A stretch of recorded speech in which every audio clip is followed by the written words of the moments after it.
This is Undaunted.Life, a man's podcast. I'm your host, Kyle Thompson. Let's get into it. Titus Kennedy, welcome to the studio. Look at you. You're looking great, son. Hey, thanks, Kyle. Good to be actually here this time. I know. So for those of you out there in YouTube and Rumble land, so if you've been listening to the show for a long time, you know who Titus Kennedy is. You know who he's got some of his books here, and we're going to be talking about the new one. But you were like episode 240 or something, and we're like well past 700, like 730 at this point. And so like this feels like a million years ago when you were on the show. And so if it's all right with you, we're going to treat this as kind of like a new interview because we've gotten a lot more people since the first time that you're on the show. But I do need to give a quick shout out. So thanks to Landon at Church of 1122. We've got this new 3-camera setup so we can like look at you guys from all these other different angles, or I guess you're looking at us the entire time. But we had a private donor who will remain nameless that he's just like, man, whatever you want to do so that you can take the podcast to the next level, like what is that? And then I was like, well, you know, if we had like a more of like a 3-camera setup, we could do more of this like kind of in-person thing. And so he hooked that up for us. He's like, man, whatever it costs, like, let's just make sure it's done right. And then, you know, here we are all squared away. But I'm trying to remember, like, you are somehow tangentially connected to Dr. Mark Hitchcock, who is the pastor of Faith Bible Church, which is the church I attend. So that is my lead pastor. And so a couple of the Forging Table guys were like, hey, Titus is coming to Edmond and he's going to be like speaking at our church. You should see if he could like has time to come by the house. And so I was like, oh, shoot. And so I like kind of jumped around and emailed you. But how did you get connected with Mark or with Faith Bible? So I first met Mark about, 13 months ago, maybe now. We were on a trip to Egypt. So I was helping to lead this biblical Egypt tour. And it was through Dallas Theological Seminary, where Mark is a professor. And Mark was on that trip to learn more about Egypt on the ground and see all these different places. And so we got to talking and got to know each other well and hung out a lot and had a great time. And then he would call me occasionally and ask me a few archaeological questions because he's been teaching through Exodus. And so it was perfect and timely for him. And then I recently got hired at DTS in Mark's department also. So we will be teaching classes in the same department, not the same classes. We've got different emphases. Mine, of course, is archaeology and historical context. But yeah, that's where we met. And sometimes we are at department meetings together. And yeah, I was able to come up to his church this weekend, and I had no idea that you were at that church until he emailed me and told me, and I thought, that's so cool. Yeah, this is so small. I didn't even realize that you were hired on at Dallas Theological Seminary. How long ago was that? In the summer, last summer. Okay. So basically fall semester, that was my first time there, and then spring semester. So I did that Egypt trip again this spring, and some other people from your city and from your church were actually on the tour just a couple months ago. And so have you relocated down to Texas, or kind of how's that all working? I'm still based in Seattle, where Discovery Institute is based, but I go back and forth. There's a direct flight on Delta now between Seattle and Dallas, which is great for me because that's the airline I typically use to travel out of the country. Well, you know, Texas and Oklahoma, we're free states down here. Okay, so I know you got a lot of. I love that part of it. Kerfuffle up there, you know, like okay, you actually like that though. No, I love down here. Okay, I was gonna say down here. Yeah, but what we have up there that's missing is we've got the ocean, we've got mountains, big pine forests, and not as extreme weather. So we do enjoy some things there. Well, I mean, some of our lakes are so big that you can't see across them. So if you like squint, you can like pretend it's the ocean and there's no sharks, right? So there's some pretty big alligator, gar, and catfish and things like that. Okay, so we do need to kind of back up all the way because we kind of skipped past the part that you're an actual real life archaeologist. And so I guess growing up, at what point, I know we talked about this first time you're on here, but we got to treat this as brand new. At what point do you realize that archaeology is not just like this interesting thing, but like that's the path I want to go? And combo question, how much is your life like that of Indiana Jones's? Is that like, is it really, really similar, or we got a little bit of separation? First part of the question is, I really didn't decide to pursue archaeology as something where I thought, all right, I want to study this in college, or I want to try to make a career out of this until my senior year in high school. In fact, probably about halfway through. I was really interested in it, been reading a lot of books on it. I visited a couple archaeological sites, but for me, it was more like, this is interesting knowledge. This is useful knowledge. There's background context to the Bible as well as world history. There's apologetics that can be used as well. But then I decided, you know what? I don't really want to go to medical school or study pre-med. I want to try to do archaeology. I'm more interested in this. And so that was the turning point there. As far as Indiana Jones, it's not very much like real archaeology. Yeah. I enjoy the older movies. The first one I personally think is the best, but if you look at what he's doing in those movies versus what happens in archaeology, there's not a lot of overlap. You know, the first one, they actually do go to an excavation in Egypt, right? Yeah. Although he's not working on it. He jumps down a hole and finds the scepter. But the rest of the time, he's usually running around chasing things or being chased. And we are doing a lot more methodical research or digging the sites physically ourselves and recording all this and doing the photography and making maps and then publishing it. So not quite Indiana Jones. Okay, so but with archaeology, again, there's kind of this, everyone kind of has a tangential understanding, because if you've had kids, they all went through a dinosaur phase. And so your kids' books, and we probably have half a dozen kids' books down there that have archaeology like happening, where people are finding fossils and stuff like that. But that's basically where people's understanding of the entire, that entire field of study ends, is right there. And so, like, before we get into some of the stuff that you've done and kind of the biblical connection to everything, I guess dispel with some of the rumors, or give us like kind of a 101, 30,000 foot view of like, okay, I am a professional archaeologist. So not day in, day out, because everything's very different, but like in a year, right? So if you've got a productive year, what are the things that you're working on? What does the actual work look like? So every year we're doing a field project, sometimes more than one. It just depends. But let's just say you do a field project, and usually that is excavating at a site. Now, there have been years when I've had to do surveys where we're trying to locate a new site, or we're trying to figure out between several sites what is the one that we want to go actually dig at. But going to the site, a lot of work goes into that beforehand, and we decide exactly where on the site we want to dig. We dig, we record everything, we process that, start to publish that. So that is one of the things that I would be doing in a year. And then I might be doing research at several other places. It might be at museums on specific artifacts or types of artifacts. It might be at other archaeological sites that have either direct relevance to where I'm digging, or maybe it's some other project I'm working on, an article or a book. So that type of field research, but not digging. And then I would be doing writing, writing articles, writing a book, or at least writing part of a book. Yeah. And then I would have teaching. So teaching at the university, or teaching at the seminary, or going and giving a lecture at a conference, things like that. So quite a few different things happening, and traveling different places, and sometimes working at the home office. Okay, so in the field of archaeology, because I've heard some different people on. I can't remember the guy's name. He's been on Joe Rogan a ton. He wrote about, like, he's big on the Younger Dryas impact theory, and I can't remember this guy's name. Graham Hancock. Graham Hancock. Okay.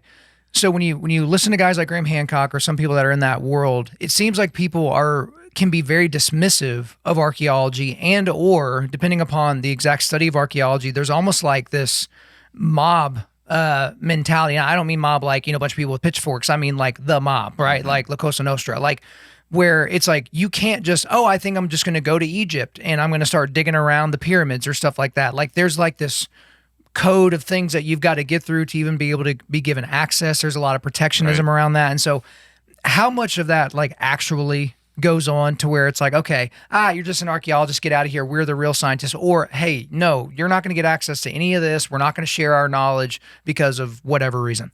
So there's a process and protocols that you've got to go through if you're going to do an excavation at a site, or even a survey, but it's more involved for an excavation.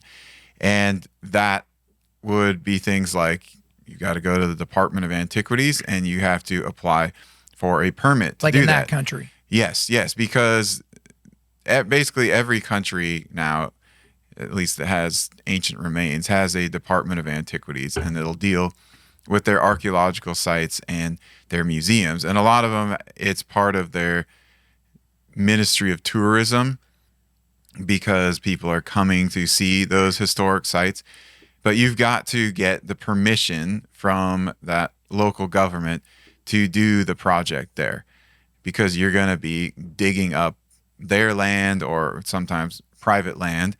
And then the things that you find, they belong by law to that country. And so you can't just take them out. It's like going to somebody else's property and you start digging there and find treasure and then take it. Like, that's illegal, right? Okay. You just stole their property and you also basically vandalized their property. So there are permissions that go through. Now, as far as the politics involved in that, yes, there definitely is some, and it can be at a personal level, it can be at an institutional level, it can be at a national level. So there's things to navigate, and there are viewpoints within academia that are not the majority view of the day. And so if you don't hold all the same viewpoints as the majority or whoever is sort of in power in that area, then you may have some additional difficulties, because they don't necessarily want you to be talking about or showing evidence for this view that they disagree with. They just want everybody to be supporting what they're saying. And that's probably one of the biggest hurdles, is to be able to get a project you're interested in, even if you have a view about some of the things that's different from the academic majority of the day. Does that also go down into, okay, you're in a Muslim country that, whether they're Sunni, Shia, or something else, like they're a Muslim country, they don't want you digging, finding evidence for a resurrected Jesus, perhaps, right? They're fine with Jesus as a prophet, as described in the Quran. They're fine with the virgin birth. They're fine with all that. But this whole like rising from the dead for your sins thing, they're not real big on that, right? And they'll kill you if they find out that you actually believe that and they're actually an adherent to their Quranic text, especially the 9th surah. But in that particular context, is that the stuff that you run into, like the politics where... Yeah, well, I'm trying to think of a scenario like where you actually find something and then they tell you. It's more national politics than it is religion. Now, over in the U.S., the religion thing becomes much bigger. The secularists or the atheists who dominate academia in the U.S., they are much more hostile towards the religious aspect. For example, talking about the Bible as if it is a historically reliable text. They don't like that, because they say there are all these supernatural things in there and it was just propaganda made by either the Kingdom of Judah or by the early Christians to try to get people to believe what they were saying. But in the Middle East, it has more to do with national identity issues, and a lot of the conflict is centered around the Israeli-Palestinian conflict, and the sides of that or what might impact that. And so it's actually easier to have a discussion about, say, Abraham, because everybody, well, not everybody, but the non-atheists, the non-secularists at least, can agree a lot about Abraham. Yeah, Abraham existed and so forth. But when you get into issues of maybe the Exodus or the Israelite conquest of Canaan, then that becomes more complicated. And they don't necessarily want to talk about that or address that or have any projects that are going to show that there was this ancient people, Israel, and they've been there for a long time. Because now that is so huge in regional and even global politics. It wasn't always a problem like this. It's become more of a problem in recent decades. So on the one hand, religious issues, on the other hand, national political issues, and it kind of depends on where you are or the group that you're interacting with. Okay, so Christianity's kind of already been a through point of this discussion. So let's back up just a little bit to you personally. So obviously, the work you're doing now is I guess you could call it categorically, biblical archaeology. That's been your area of focus. I do want to ask, I'll ask it now, but we'll answer it later, about people that are like New Testament scholars or biblical archaeologists that have no faith in Christ. Again, Calvinists, they're super on that because they're like, yeah, well, they haven't been given their faith yet.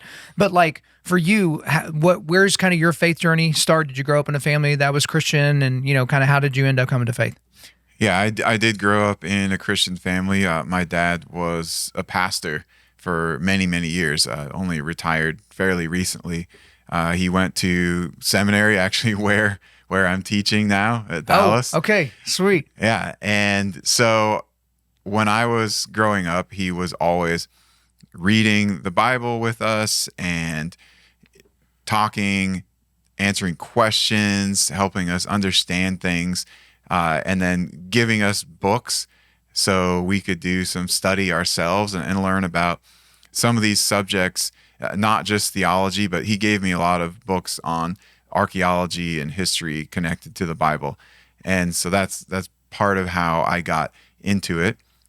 And of course, growing up in a Christian environment, even sort of a Christian education environment in a way with church and my dad at home, really impacted me a lot in seeing Christianity not just as a lifestyle or a code of morals, but digging into the deep ideas and the historical context and the complexities of theology and the text. And so I really, really like to study it in depth and go beyond what you might have in church or a Christian school. Okay, and so with that thirst, you still could have gone into archaeology, not gone into kind of like the biblical side of things. And so how did those things end up converging?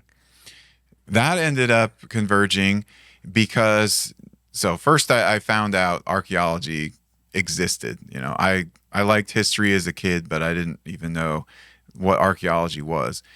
And until I visited a couple sites and I read this book on the excavation of Troy by Heinrich Schliemann, where his thing was he loved the writings of Homer and he loved the Iliad, and he thought that it was talking about real places. And so he wanted to find Troy, which he did, or somebody else sort of did, but he excavated it and he uncovered the Troy of the Iliad, although at first he didn't realize which level of the city it was.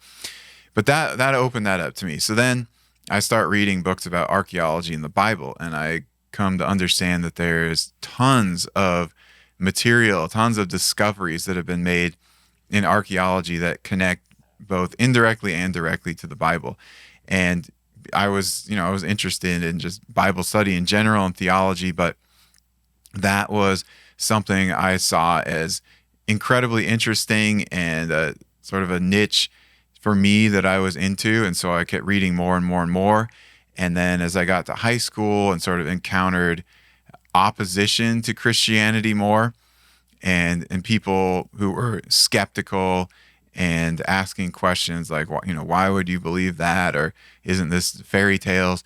And I saw how archaeology was also really helpful to confirm the truth of the scriptures. And it provided a lot of answers for people, like, why would you believe that? Or is there any evidence for this story in the Bible? And I saw, okay, it's got two major uses, at least that I see.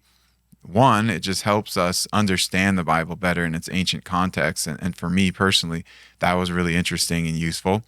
But then on the other side is that it helps to answer these skeptical questions or the questions of seekers. And they want to know, is this real? Why would I believe this? Some people, of course, are going to be affected more by a personal testimony or a personal experience, but other people, they want to see the hard facts, the hard evidence. And archaeology provides that. Hey guys, real quick. I know a lot of you guys struggle with getting a consistent workout routine. So wherever you get to, whether that's the Globo gym or your home gym or even like a parking lot somewhere, you get there and then you don't know what to do. You get there and you're just like, well, what in the world am I supposed to do today? And you just kind of meander around, and maybe you're trying to get ready for like a mountain hunt in the fall, or you've got a mud race coming up, or you just want to be generally a strong and fit dude for normal everyday life, but you don't have a program that's tailored for you. I want you guys to stop wasting time at the gym or wherever you're working out and just settling for that same old routine that you've always done. It's time for you to get a guide that will help you reach your fitness goals. And that's why I want to introduce you to my friends over at Mountain Tough. Mountain Tough is a fitness and mental toughness app developed by military special operators and mountain hunters that's becoming a global movement for building mentally tough athletes on and off the mountain. So Mountain Tough is a native app ready to be downloaded on all platforms. So that includes iPhone, Android, Apple TV, and Roku. Once you sign up and download the app or access the website, you immediately have access to literally hundreds of exercise programs and thousands of workout videos. Thousands, okay? That includes structured hybrid strength and endurance programs, daily workouts, the full exercise library, mental toughness training, prehab and rehab, the Mountain Tough community and accountability, and a bunch of other stuff. And guys, you can use it all on the go, online or offline, no matter where you decide to train. Just getting started? No problem. They've got programs for beginners. Have minimal gear or no gear? All good. They have minimal gear and bodyweight programs. Wanting to get into or maintain elite level fitness like me? They've got you covered with programs for top tier athletes too. And guys, for a limited time, Mountain Tough is extending Undaunted Lifers like you an incredible offer. Go to mountaintough.com. That's MTNtough.com and enter the code Kyle when you sign up for a monthly plan to receive your first month free after your 14-day free trial. So for guys that aren't good at math, that is 6 weeks free to make sure this app is for you, and I'm sure it will be. That is 6 weeks free on the best-in-class physical and mental training app in the world. Stop wasting time. It's time to get real fitness results and let my friends at Mountain Tough guide the way. Again, go to MTN Tough. That's mountaintough.com, promo code Kyle. Well, and so when you go back to scripture, loving the Lord your God with all your heart, soul, mind, strength, those are 4 different categories that will pull on people's hearts slightly differently based on their personalities, which they were also given by God as a gift to them, right? And so that's obviously someone who's a little bit more intellectual, someone that likes to, because I know guys that experience God in their physicality. And so when they exercise or when they get to the top of that mountain or when they finish that race, there's this, communing with the God of the universe that they get that they maybe won't get sitting in a chair with a cup of coffee and the Bible, where some other people kind of get their thing. And I want to get back to all that definitely, but I do want to kind of circle out to a little bit of a tangent since you brought up Homer and the Iliad. I had a very interesting conversation with Michael Walsh recently. So he's very prolific writer, but he wrote a book called A Rage to Conquer, and it just talked about these different it was a follow-up book to a book about last stands. So like real life last stands. Why do men fight in these last stands? What is it about a man that does that? But in this book, they were talking about von Clausewitz, and they were talking about, I'm trying to remember the other folks, Napoleon was a part of that book. So there were these like real world generals that we know a whole lot about. Alexander the Great was one of those, even though what we know about him is, came hundreds of years later and there's not as many transcripts. Maybe we can get into that. But I talked about, because in that book he talks about the Iliad and he talks about Troy and Achilles and different things kind of in this area. Mm-hmm. And I brought it up. I kind of posed the question as like, yeah, well, I'm okay. I'm curious why you put this fictional narrative inside of this book that had all this historical context and all these like real world people. And he goes, I don't know that we can call this complete fiction, right? Because of what we know about what happened in this area.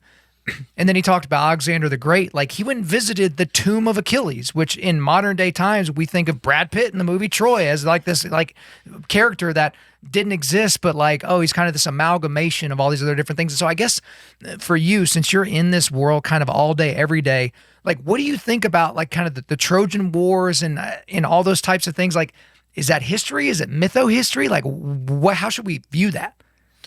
Well, that was one of the things that Heinrich Schliemann was looking at, and he believed that it was history, and that's why he was looking for Troy and Troy of the Iliad. And he was laughed off by a lot of people in his day until the evidence from the archaeological excavations showed this really did happen. There was a city at that time. It was attacked. It was destroyed. And of course, the Mycenaeans who launched the attack, that we have all this evidence of their civilization now. So, the Iliad it's an epic poem.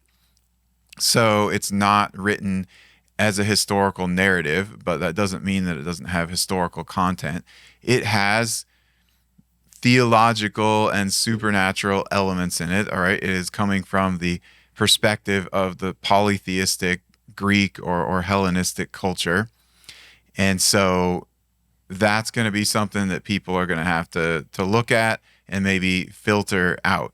But if you want to just boil it down to what happened with the human beings Right. and the cities and the weapons and all that, then you can sort of push that stuff aside and just look at, all right, here's Achilles and here's Hector and here's Priam and here's the city of Troy.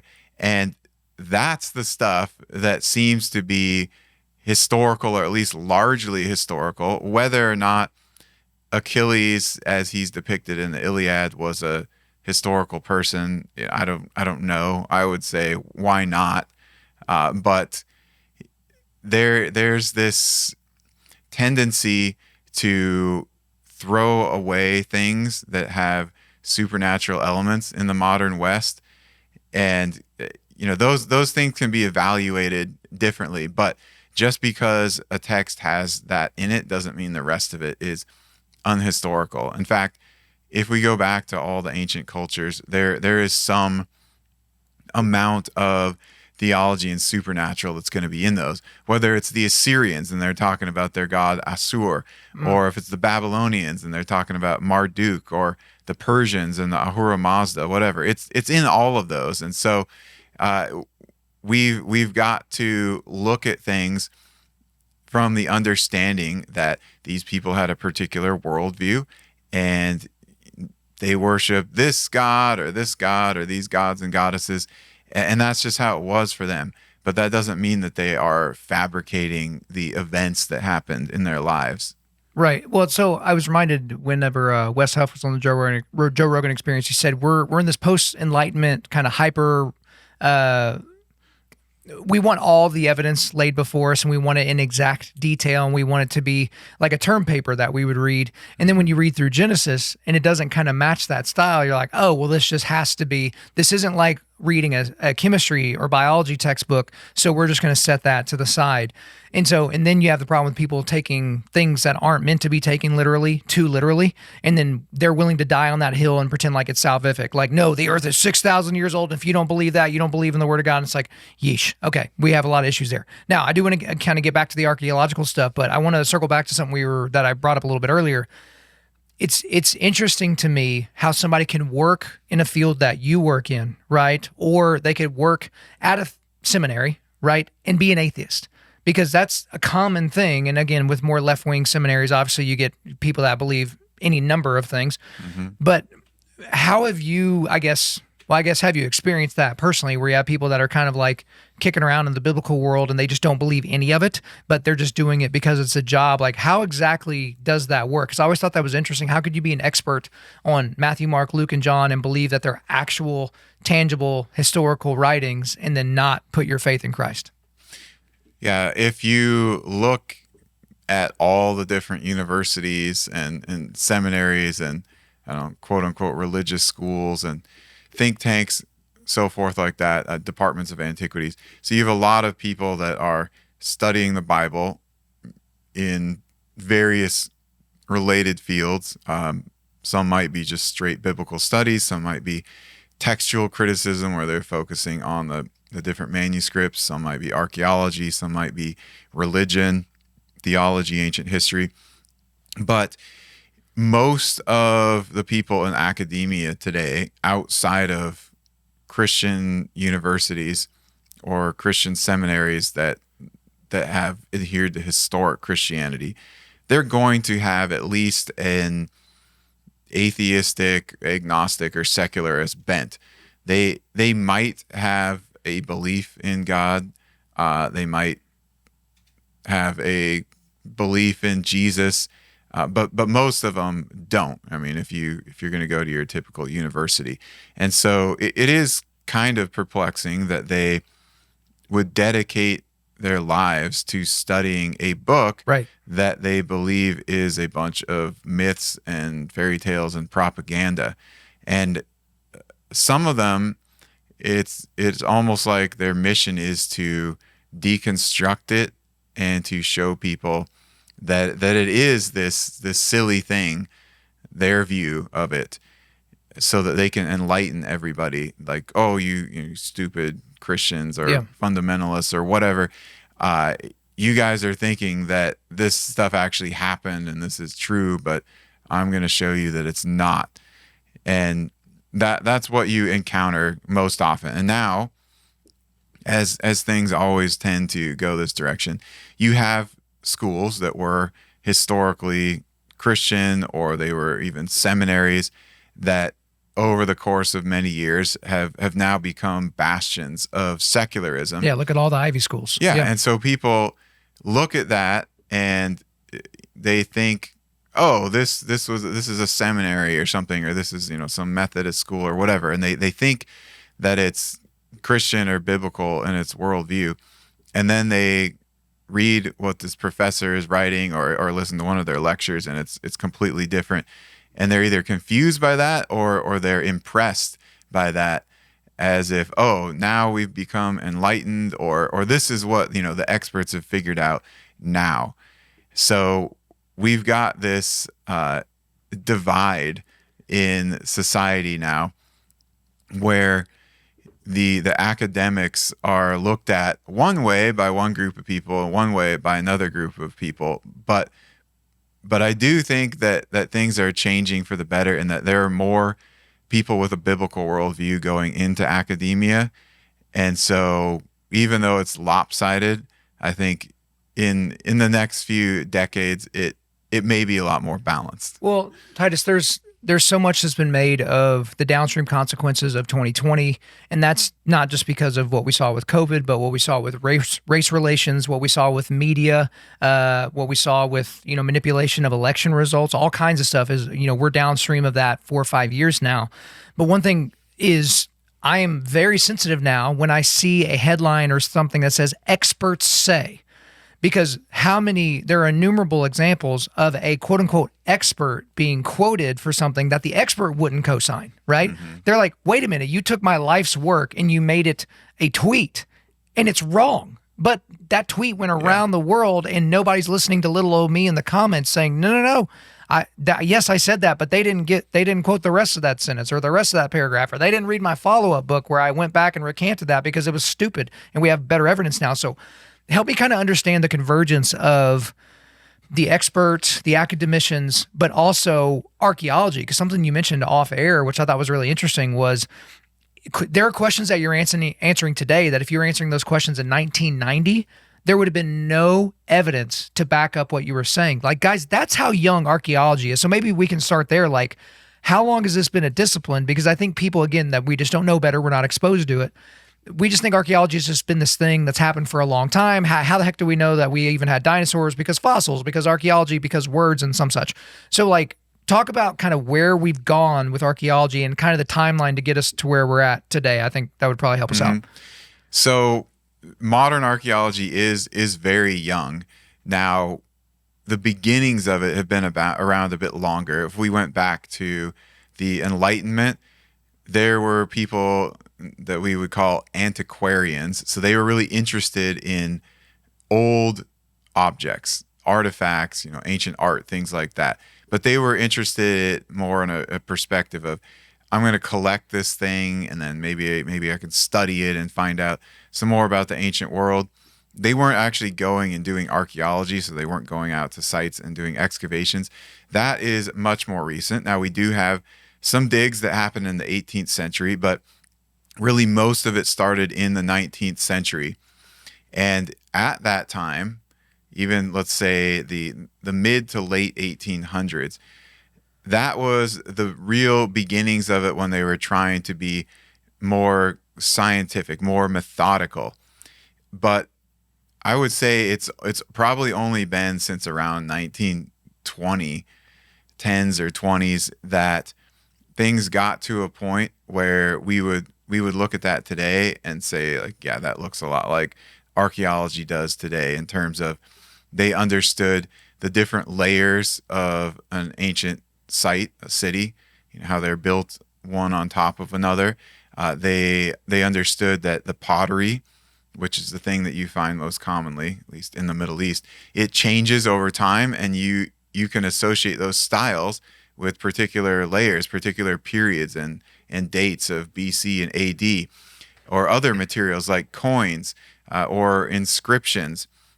So it got to this point in the early 1900s where we could get a lot more meaningful information out of it. And so you're thinking about how young is it? Not much more than 100 years in terms of modern archaeology. Which is like a blink compared to other things. I mean, because just think, history goes back thousands and thousands of years, and I don't mean just biblical history, just history in general. And so I feel like everything, well, again, this is coming from an ignorant point of view, but whenever I was first exposed to archaeology, it was all those like mummy shows, the kind of like reality TV mummy shows when we were like kids or something like that. Like, oh, we're going to go into the chamber that we've never gone before. And it was like the producers knew what was in there and what they were going to find. So it was all Hollywood. When you're a kid, you're like, oh my gosh. But it feels like, for whatever reason, everything kind of goes back to Egypt and the importance of Egypt. And again, that's how you and Mark got connected and all that. And I just have trouble wrapping my mind around it because we pretend to know a lot, but we basically know nothing. I just saw recently where there was a LiDAR detection that was done on the Great Pyramid in Giza. And they showed that there's these columns that have things that wrap around them that go like way far below the surface. And this idea that this was just a really rich guy that thought himself a god, that this is just his tomb, that's just foolhardy at this point. But for how many decades has that kind of been the narrative with Egypt? When you have the Sahara and people say, hey, that used to be lush and green and all that, and now it's just shifting sands. Like, what in the world is under those sands? But I feel like whether it's, Bible or whether you're just like a materialist atheist, everything about human civilization goes back to the sands of Egypt. So am I maybe romanticizing that a little bit too much? Yeah, a little bit. Okay, so correct me where I'm wrong. Egypt is visually fantastic. Their ancient civilization, and the way that they did things helped to preserve certain aspects of that civilization. So think about the pyramids. You think about the temples. They built those out of stone. So their funerary monuments and their temples, they built those out of stone. Those were their most fantastic looking things. Sometimes the palaces as well. But their normal civilization, they used mud brick. And so there's hardly anything left of that. So we're looking at it from a very skewed perspective. They did the mummification, right? So now we've got all these bodies that have been preserved in these amazing sarcophagi. Sometimes they're coffins in certain periods, wooden coffins. But so it lends itself to a visual appeal because of that. And geographically, you've got all this sand once you get off of the river, the Nile, and the sand just covers it up very nicely. So it's very easy to excavate as well without damaging things. You just sort of clear the sand away. If you go to another region like Mesopotamia, the birthplace of civilization, it's not quite the same. So they were using mud brick there even for some of their most magnificent buildings, whether it's ziggurats or temples or palaces. And so a lot of that did not preserve so well as it did in Egypt, where they're using stones. There's a lot of written material in Mesopotamia, but most of it's on these little clay tablets with these sort of triangle dash looking things, cuneiform. All right. So it doesn't look as cool as hieroglyphs. And so a lot of it is, yes, visual and romanticism type of a thing. If you go to ancient Israel, there's even less to look at from the period of the Old Testament, because they weren't building buildings as fancy as the Egyptians or the Mesopotamians. And part of that had to do with the culture and the government. So they weren't putting all their resources into making these monuments that took decades and decades to build, because they were more concerned with day-to-day life and practical things. So yes, part of it is just what's left today, what the visual appeal is of it. But I mean, Egypt also is extremely ancient. So it's incredibly important in terms of understanding world history. But, it gets visited a lot more too. So who's going to Iraq these days to look at the ancient sites? Not a whole lot of Almost tourists. nobody. Yeah. Yeah. And that's part of it too. Is where is the tourism going? Where is the media going? What are the movies being made out of? What are they showing? So people are a lot more exposed to Egypt than they are to some of these other ancient civilizations, which if they could show them more and people saw them more and had them explained, I think they would get a lot of attention as well. Okay, and so we're getting into, I know I've had this thought a lot of times, like Hollywood studios, if you're trying to figure out stuff to do, we don't need Toy Story 17. Just go to the Old Testament. Like you can start telling a whole bunch of different stories. But we're going to be getting into a little bit of the work from Excavating the Evidence for Jesus, Unearthing the Bible, and the Essential Archaeological Guide for Bible Land. So those are your books, guys. They will be in the show notes. You can check them out. They are right here. But of all the things that you would have thought secular archaeology would have wanted to do, if secular archaeology could be a person that could have a goal, right, and go towards that goal, it would be to dispense with these myths and these fairy tales that we see in the Bible, beginning with the person and work of Jesus.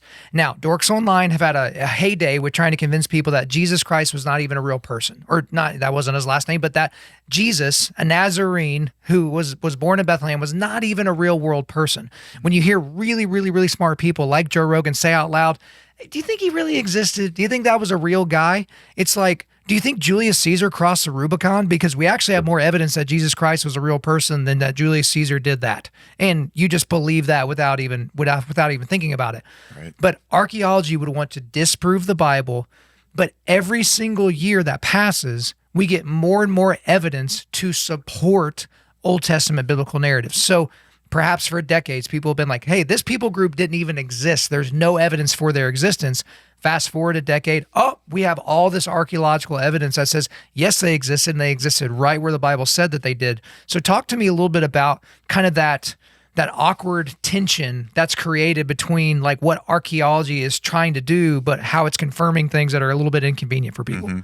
Yeah, so there definitely is a contingent of archaeologists who one of their goals, probably not their only goal, they've got a job and they just go to the site they're working on, but one of their goals is to demonstrate that their hypothesis of things is correct. And their hypothesis of things may be that the Bible was political and religious propaganda that was put together at the time of Josiah, or sometimes even later. So we're talking 600s BC, in order to prop up this quote unquote new belief system, and then give like a glorious history to his ancestors in the kingdom of Judah. And Israel Finkelstein is sort of a poster child for this, because he's been around for a long time doing archaeological excavations and teaching at a university and writing articles and books. And he has tried to demonstrate that David and Solomon and Saul and all that stuff before is just myth, and that actually what you're seeing with the Old Testament is it starts in the time of Omri and the northern kingdom of Israel. And then what you're reading in the Bible is because the kingdom of Judah got control of the narrative. And so they made the Israel It's always a narrative look argument. bad. Yeah. And then Judah looked good or something like that. So it's not quite as popular or well accepted today as it was in recent years, because, like you said, more and more things are being found. But if we go back to the 80s, which wasn't all that long ago, especially in terms of history and in terms of cultural trends, if we look in the 80s and early 90s, what was happening is that most archaeologists and ancient historians, and even a lot of biblical scholars, because we like we talked about, just because you're a biblical scholar doesn't mean you believe the Bible. They were saying David never existed. He was a mythical king. They were saying we have zero archaeological evidence for David. All right. And that was becoming widely accepted. And to their credit, we really didn't have archaeological evidence at that point for David. All right. So you also have this perspective of whatever is in the Bible is guilty until proven innocent, or it's myth until it's been clearly demonstrably Right. demonstrated to be true based on these archaeological And findings. accepted by the majority of academics in that field. Yeah. So that was the view for David. Okay. Then in 1993, excavating at the city of Dan in northern Israel, north of the Sea of Galilee, the archaeological team there found fragments of this victory monument, a stele that was put there by the Arameans, one of the enemies of Israel. They were fighting the northern kingdom especially a lot, like during the time of Elijah. Read about that in 2 Kings quite a bit. So they find this victory stele and they're reading about it, and it was commissioned by this king of Aram, probably Hazael. He's one of the people we see in the Old Testament a lot. And he is talking about how he defeated these kings. And so he mentions this king of Israel, and then he mentions this king of Judah, and then he says that he is of the house of David. And suddenly, almost overnight, things changed, because David's name, especially in the context of kings of Israel and Judah, had never been seen before on the archaeological record.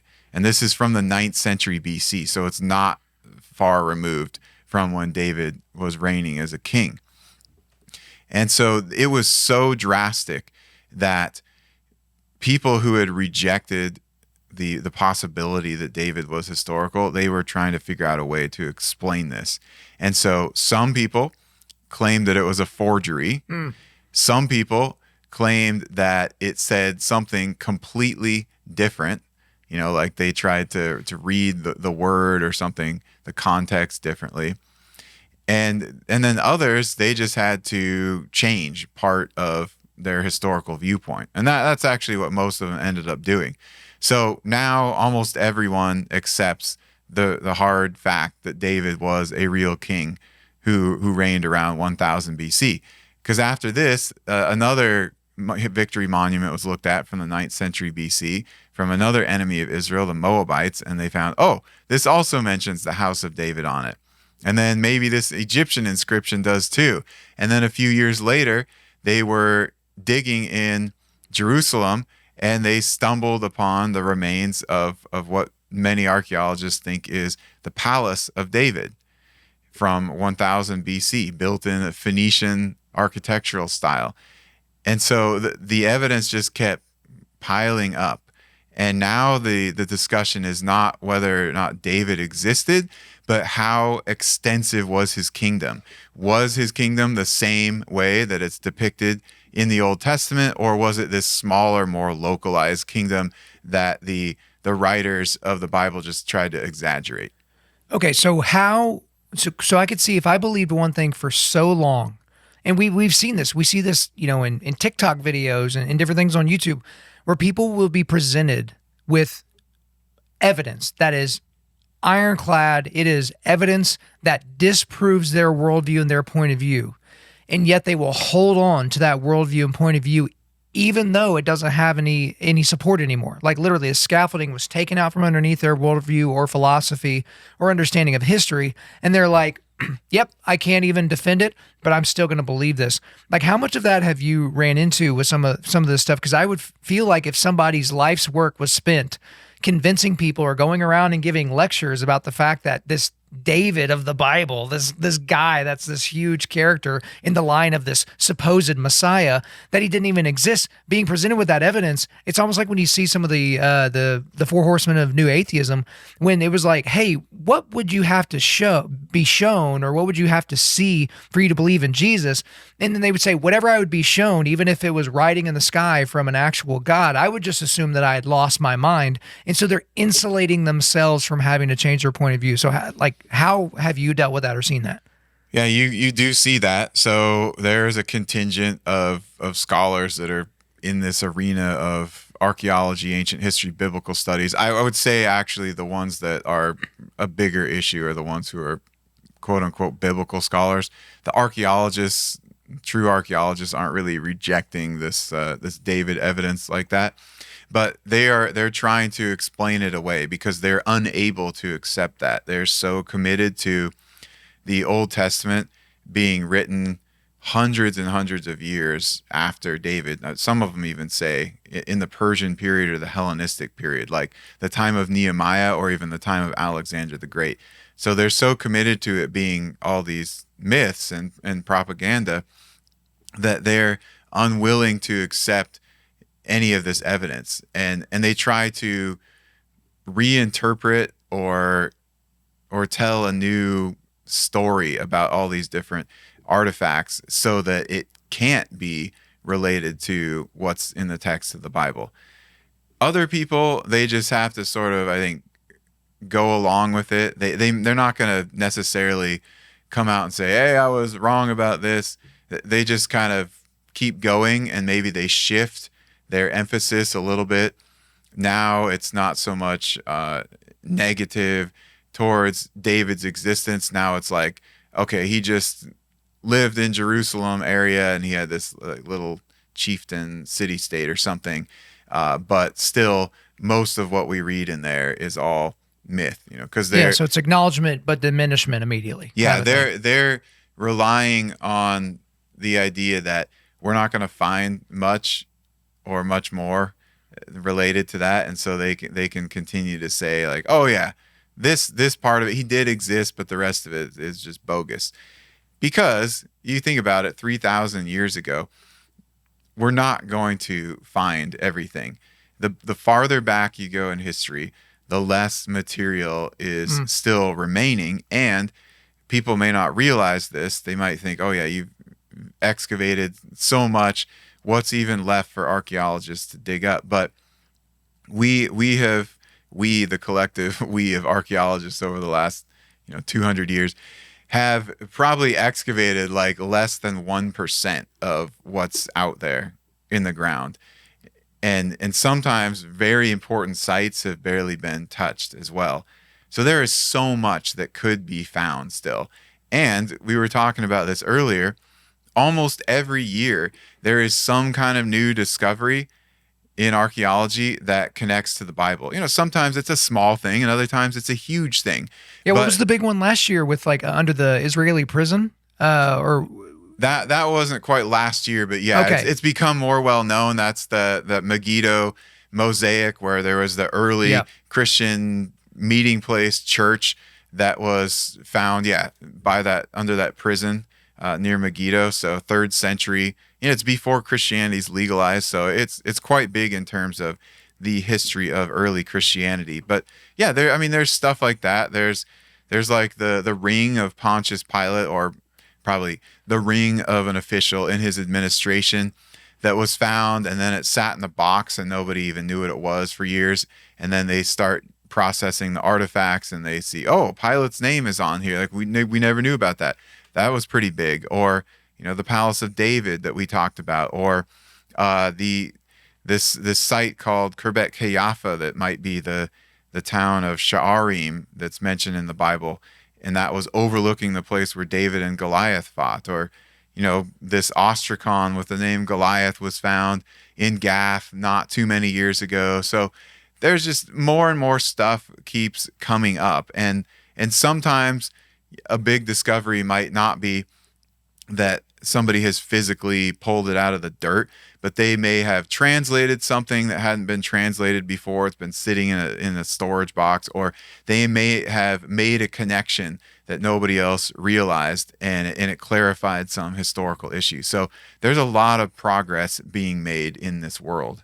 Okay, so with that progress, I feel like you always have to look at people's intentions and what their aims are, because obviously if you have a scientist that is trying to make their experiment meet their preconceived notion or their conclusion that they've made before they've seen any evidence, like that's problematic. You just have to like do the experiment and let the results take you where they take you.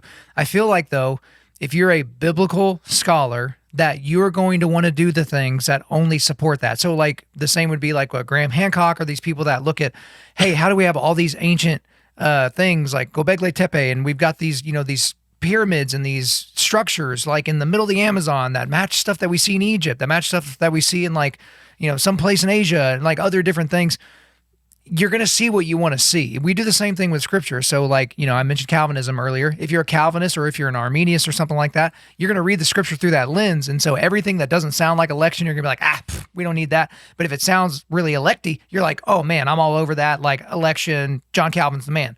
And so how do you, I guess, deal with that? Or what do you see in the archaeological field when people are just so like, they've already got the conclusion, they just haven't backed it up with evidence yet. You know what I mean?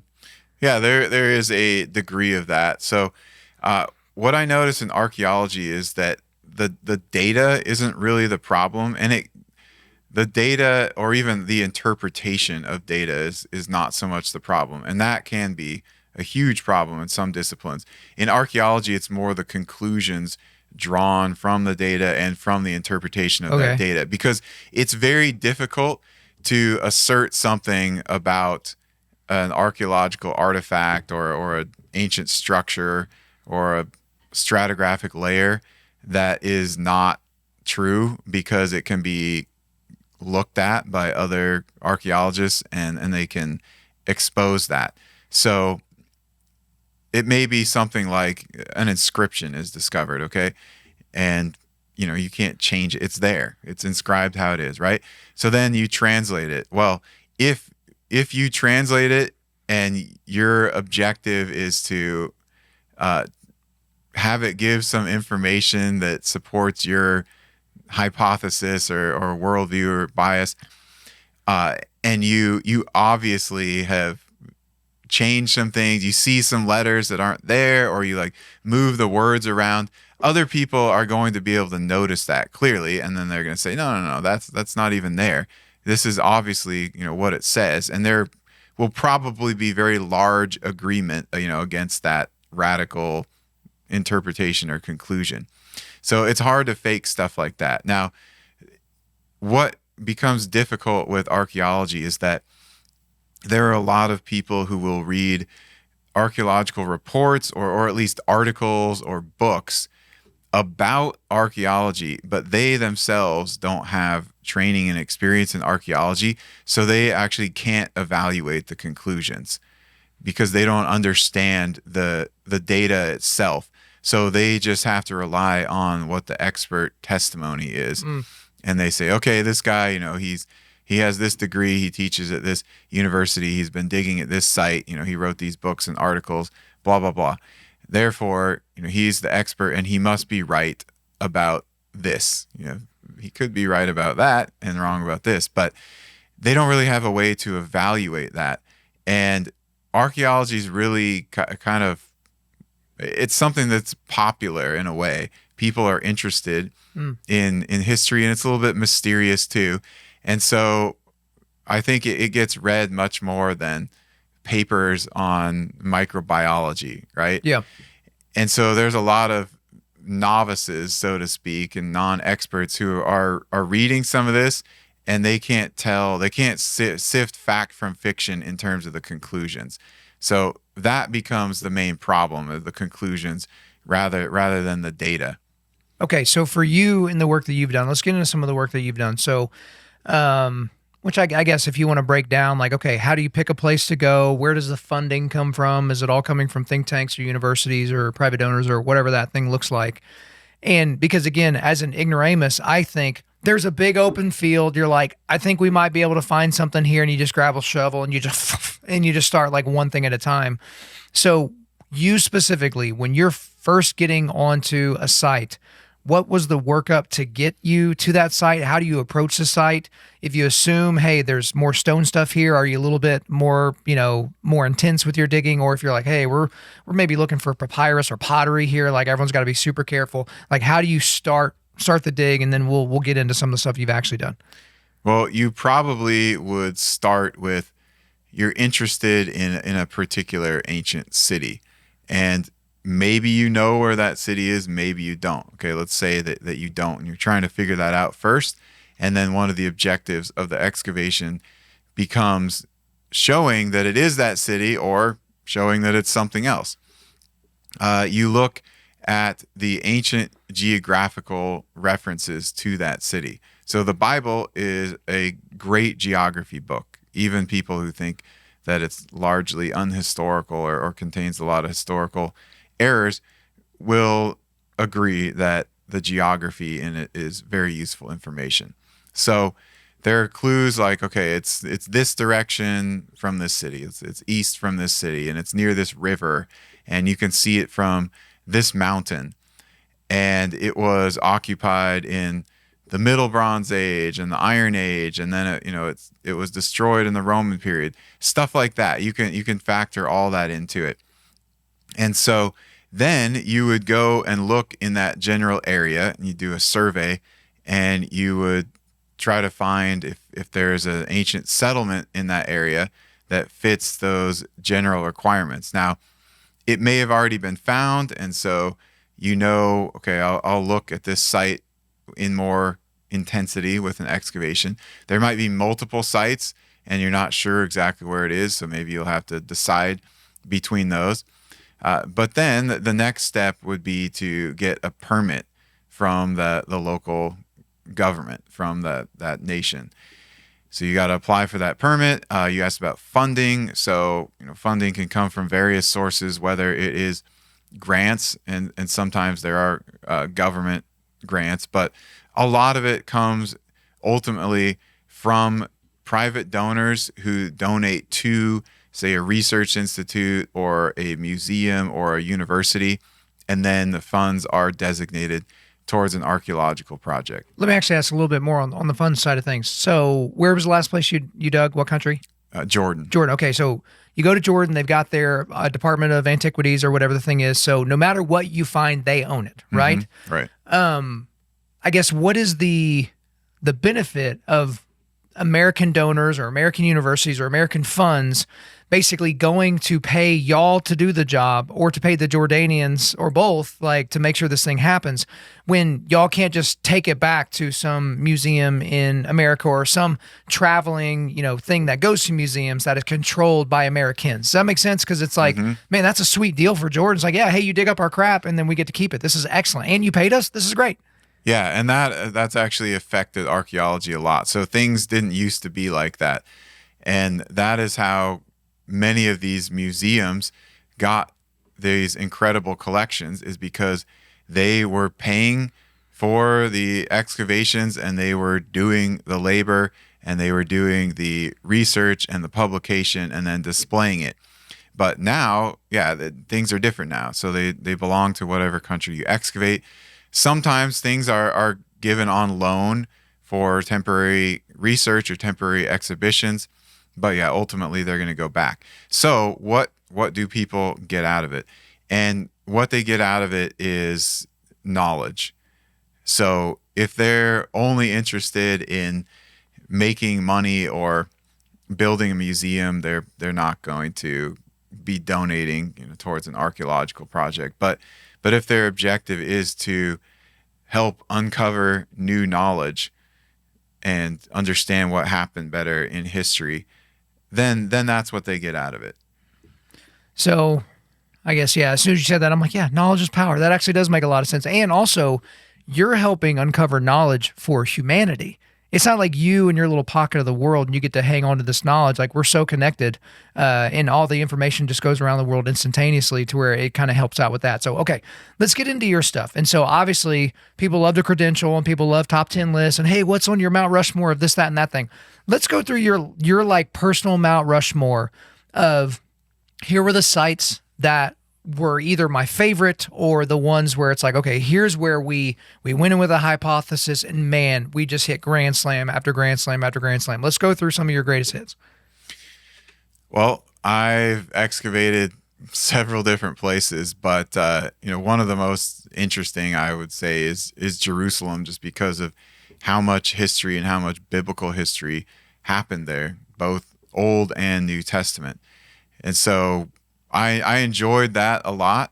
I wouldn't say that anything that we found there that I was a part of was totally groundbreaking. I mean, things have been found in recent years that were. But it was just from a personal level very interesting to me. We're digging up some of the coins of, say, Herod the Great and Herod Agrippa and Pontius Pilate. So all these people that are all named in the New Testament, and they have part of the life of Jesus. They're involved in that, in the Gospels. So I love that. As far as other sites that I've worked on where we're going in and we have a hypothesis of, this might be such and such site, or this thing happened there. One that I recently published, it's a small site. So the name of the site in the Bible, at least what I think this site was, is called Beit Aven. And it's mentioned in Joshua chapter 7. That's the primary reference. But it was this town or village or maybe a religious site right next to the city of Ai, spelled AI. Mm. And that is the big city of the area that the Israelites fought against in Joshua 7 and 8. All right, so we're looking at this little town, and we did a survey first, looking all around the area with the main objective of just like when was this region populated, when was it occupied. But secondarily was we were kind of looking for this Beit Aven site. Now, we know that it was related to Canaanite religion because the name Beit Aven means house of wickedness. And so it had been modified in the Hebrew to reflect that off of its original name. So we see that a lot in the Old Testament where they take a pagan name and they modify the pronunciation of it so that it's not honoring that pagan god anymore, and transforms it into another word that's maybe more reflective of what they're thinking. So some kind of religious place. And what we found at the top of this hill was some ruins that looked like maybe this was an altar. And so we decided to excavate there. And it was an altar. It was a Canaanite altar from the time of the patriarchs till the time of Joshua. So let's just roughly say, like Joseph through Joshua. And then it's abandoned. That site is abandoned, and no one lives there again. Way later on, it's used for farming in the Roman period and the Byzantine period. So that is something where we look at it and we're like, okay, this is on the hill next to Ai, and in the Bible, in Joshua, it says that it's located adjacent to Ai, so that would fit. It is religious in character. It's a big altar on the top of a hill, and it was used during the time of Joshua, and then it's abandoned. So maybe because of the conquest, it got abandoned. So that's one of those situations where we went in looking, maybe this is it. What are we going to find? Is it going to confirm or deny that? And it seems to be confirming that. So that was a really exciting project, I thought. I mean, it's obviously pretty small and obscure place, but it's something that nobody had agreed upon before. Like, where is this site of Beit Aven? So now I think we have a pretty viable candidate for that site. I mean, I think the evidence is pointing there, but I don't know what everybody else thinks about it at this moment in time. Maybe as the years progress, it'll gain some more support. But that was something that I really enjoyed. Done a few like that since then at bigger sites. We also excavated at Ai. The archaeological site's called Khirbet et Tel, so it's a huge Bronze Age site. Massive stone walls all around it, a big temple on the Acropolis, and it was destroyed by this intense fire. And there was a battle there as well. You could see from all the sling stones, and then it was abandoned. So that is something that fits some of the general story of Joshua 7 and 8. There's other aspects of that, like there's a big pile of stones was over one of the gate areas that maybe is what's talked about in Joshua 8. The pottery that we were finding, actually, that was one of our main things, was we wanted to know what was the approximate date when this city was destroyed and abandoned, because some things in the past, archaeologists in the past had been saying one thing. It was totally different than the biblical narrative. And so we wanted to see, what's actually there. And what we found was different than what the previous archaeologists had been saying. And it was more in agreement with the biblical text. So that was another, here's our hypothesis, what are we going to find? And then the most recent one, that was in Jordan. And that's at the And you just city got of back Zoar. from that super recently, right? Yeah, that was a month ago. Okay. So I want to dig into that for sure, because that's not why you came to Faith Bible. You're going to be doing a little bit more like Exodus, Mount Sinai type stuff. So I do want to ask you about that. But yeah, let's talk about the trip to Zoar. So Zoar is a city that's mentioned in Genesis at the time of Abraham and Lot. And a lot of people probably have never heard of this city, or they read it, but they don't remember it because it's not a huge part of the narrative. Almost everybody's heard of Sodom and Gomorrah. Those are the two big popular cities. But there were 5 cities in that region that are all part of that story. So there's Sodom, Gomorrah, Admah, Zeboim, and Zoar, or Bela was its other name. And if you read through, you get to Genesis 19, and Sodom and Gomorrah and Admah and Zeboim are going to get destroyed. So Lot, he flees to this 5th city, Zoar.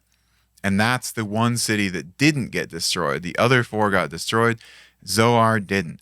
And then Lot doesn't want to stay in the city. He's afraid. So he ends up leaving the city and going up the mountains nearby, and he hides in this cave. All right. So the cave actually was rediscovered and excavated many years ago by the archaeologist that I'm working at Zoar. He's a Greek archaeologist named Dino Politis.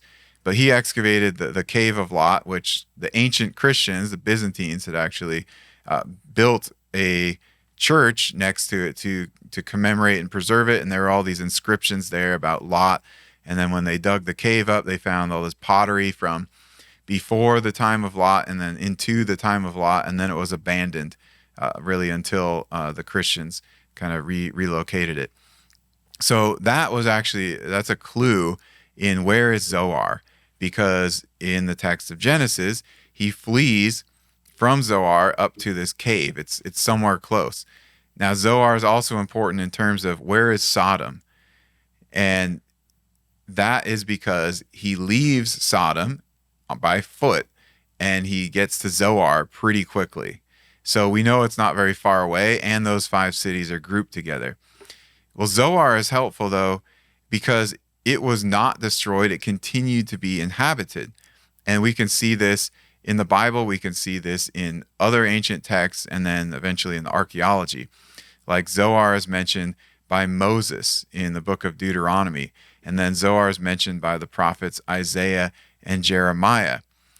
And so we see that it continues to be a habitated city all the way through this Old Testament period. Then if we look at the extra biblical texts, ancient texts that are not biblical, what we see is that it continued to exist up until the medieval period. The latest period, it was a place where they were making sugar. It was a sugar factory, essentially, refining it. And then it was abandoned and kind of lost to history for a while. But before that, it was a Byzantine city, so there were multiple churches there because most of the Middle East was Christian during that time. Before that, there was a Roman fort there as well. And then we see Josephus talking about it in the 1st century. Ptolemy in his geography mentions it in the 2nd century. So we know that it was around like the time of Jesus and the apostles, through the early church, and then to the medieval period. And we know that there's some Old Testament. So that gives us some requirements basically for when we're digging, that we should be able to find those periods if it's the right site. But it also makes it easier because it wasn't lost to history for thousands of years. And in the late 1800s, they found what's called the Madaba map. at this church in Jordan, the Church of St. George in Madaba. And it was a map of the Holy Land from the Byzantine period. The map was made in about 542 AD, and it was a mosaic floor, so it's on the floor of the church. And it shows all these historic locations. And one of the places it shows is Zoar. And another place it shows actually is the Cave of Lot, right next to each other. So Zoar is placed on the southeastern side of the Dead Sea. So there's a map that really pinpoints it geographically. Now, all these other ancient texts we talked about, whether it's the Old Testament or it's Josephus or it's Ptolemy, whoever, Strabo, some of these pilgrims from the Byzantine period, they gave these different pieces of information that can help us situate generally where that site is, but the map really helped a lot. And so after that, archaeologists went to this area. They did these surveys to see, what's here, what kind of pottery are we going to find by these old villages, and they found some cities that they thought, okay, this could be the place. One in particular, near the village of Safi, it's called, southeast side of the Dead Sea. And so they thought, all right, maybe this is Zoar. And it turns out it happened to be right by this Cave of Lot. And so then they started excavating at Safi area, and they found the Byzantine city of Zoar. Okay, so that's the one that was shown on that map. And that's the one that had the Roman fort, and that would date back, to the time of Josephus, basically. But nobody has found the Zoar from the time of Abraham and Lot. And so that was the question that we were posing. Our hypothesis was that city has to be located right around here, whether it's directly under the main part of the Byzantine city or if it's off to the side somewhere.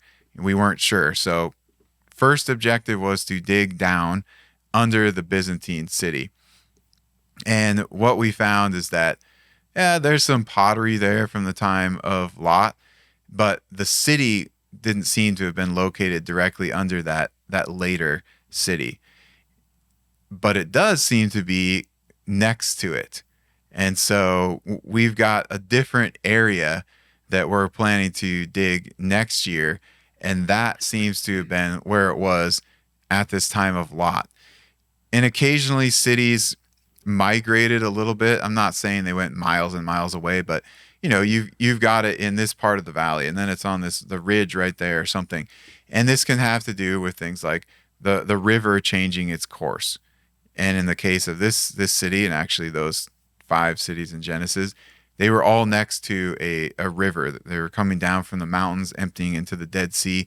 And so it did change its course over time, and that's probably why people moved the central area of the town a little bit over those centuries. Well, even if people diverted the water or something like that. So I appreciate getting into that detail. I guess it's probably impossible to know, so I may be asking you an impossible question, but how close are y'all to being able to definitively say as part of the historical record that this is exactly where this place was? What else needs to happen for that to happen?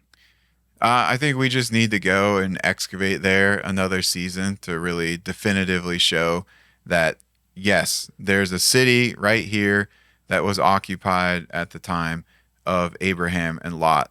And we know that later on, this city's called Zoar from all sorts of different records. And so this would be the earlier period of Zoar. I mean, I think we have good evidence already for that, but to really put the nail in the coffin on this case, we've got to excavate that period of the city and substantially, so that we can clearly show, without question, here's all the buildings here, here's all the pottery from those time periods. It's obvious. It's obviously from this time, and it's right next to that Byzantine city of Zoar, so we know it's the same place. So I want to shift gears just a little bit because I'm going to be selfish here because I can't go to your talk tonight because I'm teaching jujitsu. And so I want a miniature version of the talk before you give like the actual Big Daddy talk with the mic on your face and that whole thing. So obviously you go from, Zoar in this kind of more obscure part of the text that's not as popular. And then you got Mount Sinai. Okay. So you've got Moses, you've got the Ten Commandments. I mean, the sermon this morning was on how Moses came down off of the mountain for probably the seventh time, and his face was glowing. He was radiant. There were like beams of light coming off of his face, and kind of he didn't even realize that, but it was happening with all the people around him. But I watched documentaries about where Mount Sinai is and where it should be and where it couldn't possibly be, but everyone seems to not be able to have a historical no, this was it. There's no consensus whatsoever. So tonight, are you going to be giving everybody kind of your consensus expert opinion, or are you just kind of going to be presenting here are the options of where it could be? I'm going to talk a little bit about some of the different ideas, but I am going to focus in on one in particular, and I'm going to try to build up to that by looking at the evidence from other sites on their wilderness itinerary, some inscriptions that have been found, ancient sources that talk about Mount Sinai or Horeb, same mountain, right? And show the historical progression of it, that it wasn't completely lost to history ever, really, and why that leads us to one particular site. So if we're looking at the geography of the Bible, we're trying to find ancient locations, or even people that are talked about in the Bible, we can't just read one section of the Bible in isolation to be able to definitively show that, right? Because if we read through Exodus and we get all this information on Mount Sinai, there's not a map in there, right? Okay, maybe at the back of your Bible you have a map and it shows Mount Sinai wherever, but it's not in the original text, right? Okay, so we have some information which we got to use. We have other passages in the Bible, we have some information, and then we have information about it or other sites or other people from sources outside of the Bible, the maybe Egyptian papyri or inscriptions or some ancient geographic work or old maps, and then investigations on the ground through archaeology, looking at what kind of material remains in their time period. So we've got to factor all those things into it. And with the Sinai issue, I find that it often boils down to about three major things. The first is that, we have a traditional Mount Sinai site, right? And we also have a traditional, lots of other sites, biblical sites in the Bible. Now, all of these were marked by the early Christians. We would call them the Byzantines, Byzantine churches, generally starting in the 300s, okay, once Christianity was legalized. Sometimes there was stuff that existed there earlier. It just couldn't be an official church building. And sometimes they waited a little bit and then built a bigger structure in the next century. But mostly the 300s, okay? So these are people that their family has lived there for generations. They're Christians. They believe that the Bible is important. They believe that the historical events are important. And so they're not just looking at some rock next to them and then making a claim that something important happened there. It's been handed down from generation to generation. But a lot of people, especially Protestants, I use the term broadly, evangelicals, independent churches, whatever. They look at those Byzantine churches and they look at them and they see them as some kind of Catholic or even a Crusader thing where, that's not taking the Bible seriously, or it was just invented by some branch of the church or some people a lot later and they didn't know what they were talking about, and it's not the real place. But what we found is that basically every time there's an ancient Byzantine church attached to a historic site, it's the right site. So they have a very good track record of this. With that being said, that is the case at traditional Mount Sinai, at Jebel Musa, Mount Sinai, Mount Catherine, lots of different names. But for some people, that's a negative. So they look at that and they almost discount it just because of that. For me, it's the opposite. It's actually, that's a plus. I'm not saying that is the evidence that says it's there for sure, but I think it's positive. Okay, so that's one of the things that's usually, a pro or a con depending on your viewpoint. The other thing that a lot of people attach onto is a discussion of Midian. Okay, so Moses goes into Midian, meets his father-in-law, then he leaves Midian, goes back to the mountain, right? And so they think about Midian and they think, okay, Mount Sinai has to be in Midian or it's got to be like right next to it, okay? But Midian was not a country. Midian was a region inhabited by Midianites, and they are a semi-nomadic people. So we know generally the area where that was, but we can't delineate a border really. So Mount Sinai should be outside of Midian and fairly close, but that can't be like our main criteria either. But because of that Midianite idea, a lot of people have located it in what is now Saudi Arabia, or let's just call it Arabia. There's a secondary component to that, and that is in Galatians 4:25 that Paul mentions Mount Sinai in Arabia. Okay, and they look at that and they say, oh, yeah, obviously Paul is telling us that Mount Sinai was in Saudi Arabia. The problem is we have anachronism kind of here. They're looking at Arabia in their 20th or 21st century context. But in the first century when Paul was saying that, Arabia means the province, the Roman province of Arabia, which encompassed the Sinai Peninsula. So there, the Midian Arabia thing, that's one component of it, okay? Then the Byzantine church part of it.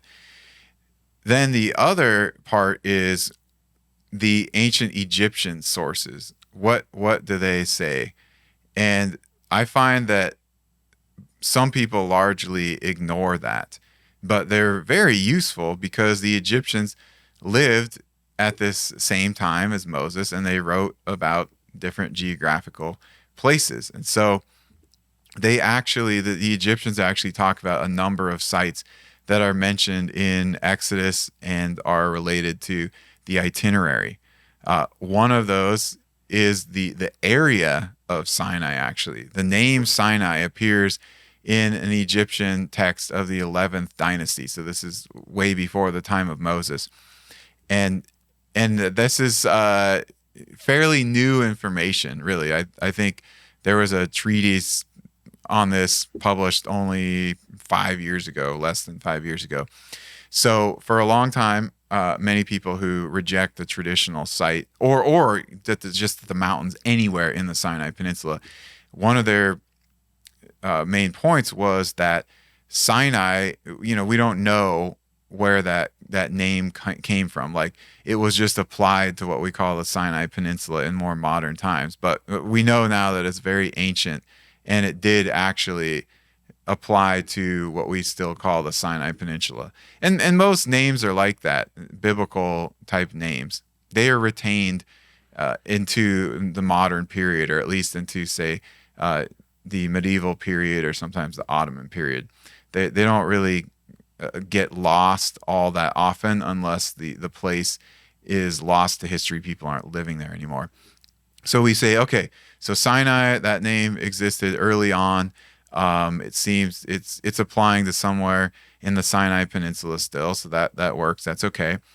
What about some of the other places? The sea crossing and some of the areas around the sea crossing in Exodus, like Pi-hahiroth or Migdal or Baal-zephon, and all those are mentioned in Egyptian text, and they're all kind of near that border of Egypt, which is something else a lot of people don't understand is that the border of ancient Egypt was right before you go over into Sinai. It's kind of where the Suez Canal area is today. So outside of that was not Egypt. The ancient Egyptians never called that Egypt. Egypt was the black land. They called it Kemet. So it's the floodplain of the Nile.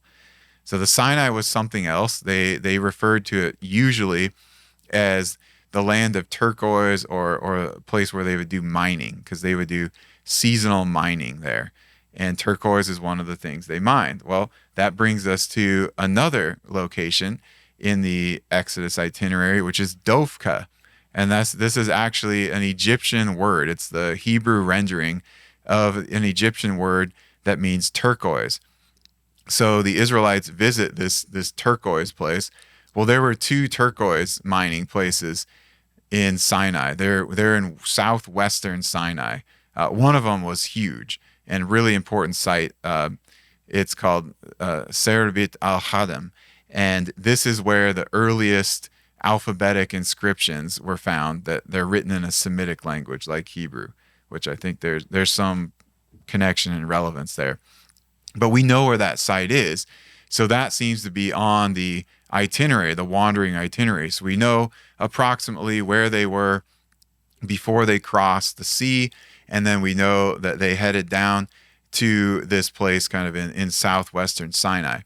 There's a few other sites that have some good linguistic connections, some archaeological findings, but that one is one of the strongest. Now, we also know where Kadesh Barnea is, which that helps us to see, where's the general area that they ended up, and also we can kind of trace how far is it from Kadesh Barnea to these different Mount Sinai locations. So Kadesh Barnea, if you're looking at a map today, is going to be just across the border from southwestern Israel into Sinai, into Egypt. And it was this huge oasis, actually the biggest oasis in all of Sinai. And there's evidence of people passing through and using that even before the time of Moses. So when Moses is going out into the wilderness and over to Midian, he's stopping at Kadesh Barnea. He's stopping at that spring to get water for himself and for his flocks. And of course, they end up back there later on, and they're camping there because it makes sense, because there's water there. Now, that, again, it's in the Sinai Peninsula today. So they're staying in this area. One other really important thing, I think, before I get to the mountain itself, is an Egyptian inscription that mentions the nomads of Yahweh. So this is the Israelites while they're in the wandering period. They're worshipers of Yahweh. That's why that name is used. On the Egyptian geographic list where this is found, it groups those people with people who are present in the areas of Sinai, Edom, and Moab, or Transjordan, okay? It doesn't put them with anything in what is Saudi Arabia today. So that's another little clue. All right? So we got a lot of stuff that's converging in the Sinai Peninsula. And there are a few different mountains that have been proposed in the Sinai Peninsula as biblical Mount Sinai or Mount Horeb, but there's a geographic requirement. I think it's really important information that Josephus gives us. So he's writing in the 1st century. He has a massive amount of historical information. If you've ever read Josephus, he has tons of info, not just about the 1st century, but going back into earlier biblical history. He occasionally gets some stuff wrong, gets some people confused or something, but by and large, he's very accurate, and he's getting this from somewhere. So a couple things he says about Mount Sinai. First of all, he geographically places it in what we would now call the Sinai Peninsula. Second, maybe more important even, is that he says it is the tallest mountain in the region. So back in ancient times, it was kind of hard to get that information and then quickly figure out where it could be, because they didn't have topo maps, right? Or they couldn't look up on Wikipedia, the mountain ranges and all that. Today it's a lot easier. We don't have to like physically go there and measure the mountains. And the tallest mountain in that whole region is Mount Catherine. Okay, so Mount Catherine is the tallest peak of this bigger Mount Sinai mountain. So Jebel Musa is the secondary peak, but it's actually all one mountain. So if you do the hike, you hike up to where this old monastery is on the top of Jebel Musa. That is right next to Mount Catherine's peak. You'll just see it right over there. You could take a different trail and get to the other peak. So Mount Catherine is the tallest in the region.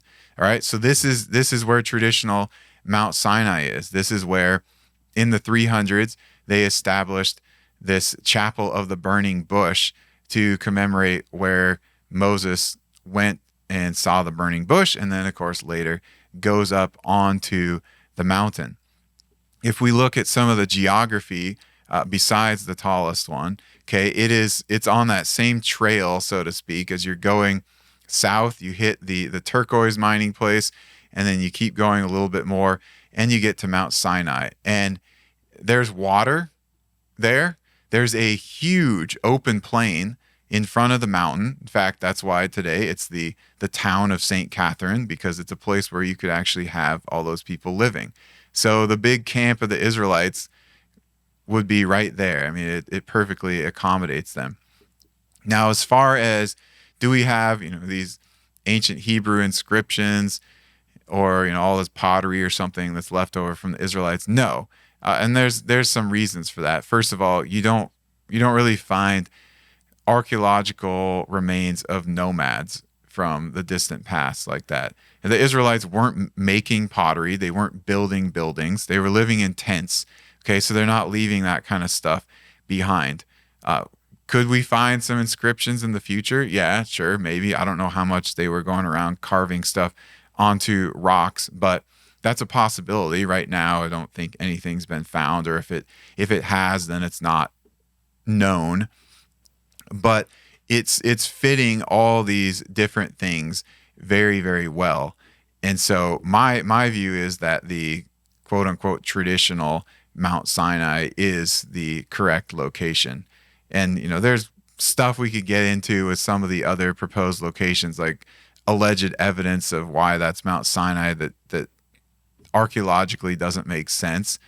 And earlier you had mentioned, consensus and so forth like that. Well, what I can say is that generally people who are archaeologists, they lean towards the traditional Mount Sinai heavily.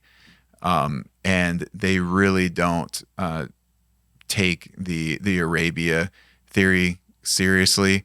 And there's really only two other mountains in the Sinai Peninsula that a couple archaeologists push as this is a viable alternative. Okay.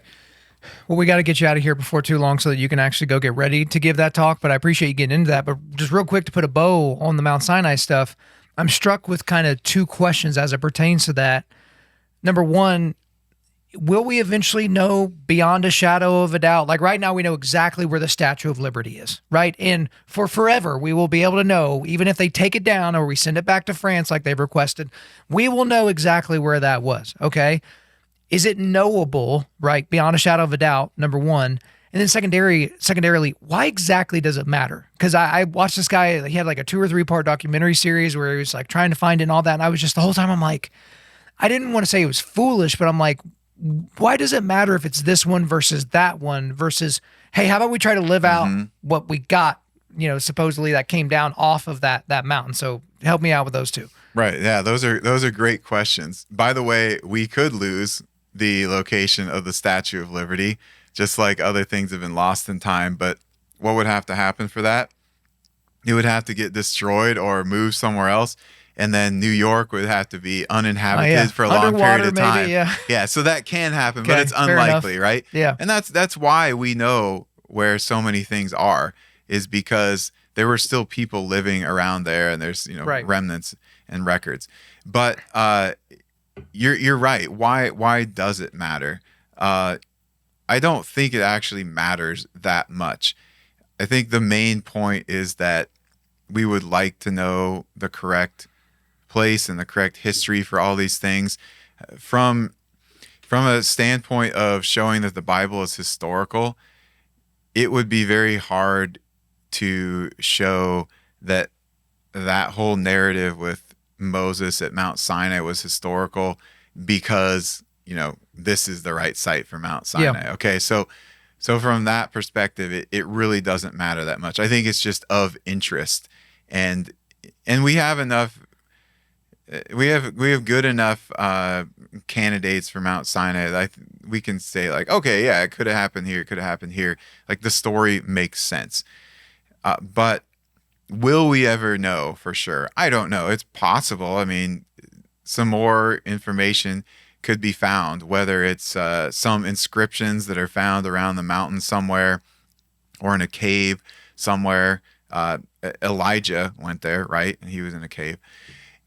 Or maybe it'll be some ancient text or an ancient map that happens to show the location or give us, some more detailed geographic data that allows us to say, oh yeah, it's in southern Sinai, it's in northeastern Sinai, it's somewhere else.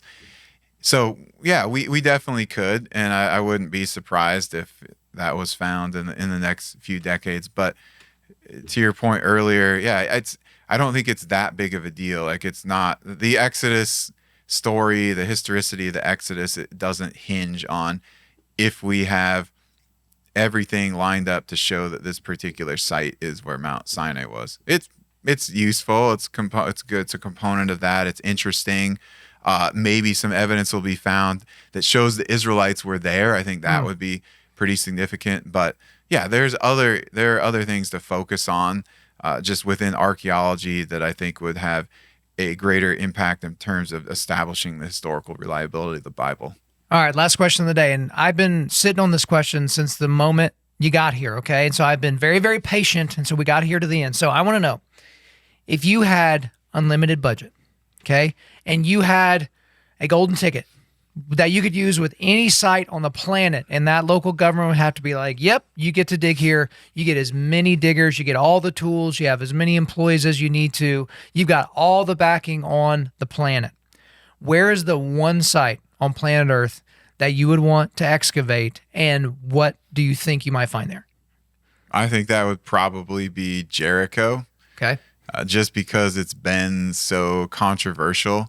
And I think that we have enough clear archaeology there that establishes the historical narrative, but it's been a long time and it's very confusing for people. So what I would want to do is to excavate more of the wall around that city, the area of the wall, and some of the interior, and really just hopefully uncover more material from right before the time of Joshua and leading up to that, and show that is really clear, and then show things about the falling of the wall and what all that looked like, because it's one of those things in biblical history that often gets picked out and pointed at as like, this is an example of archaeology proving the Bible wrong.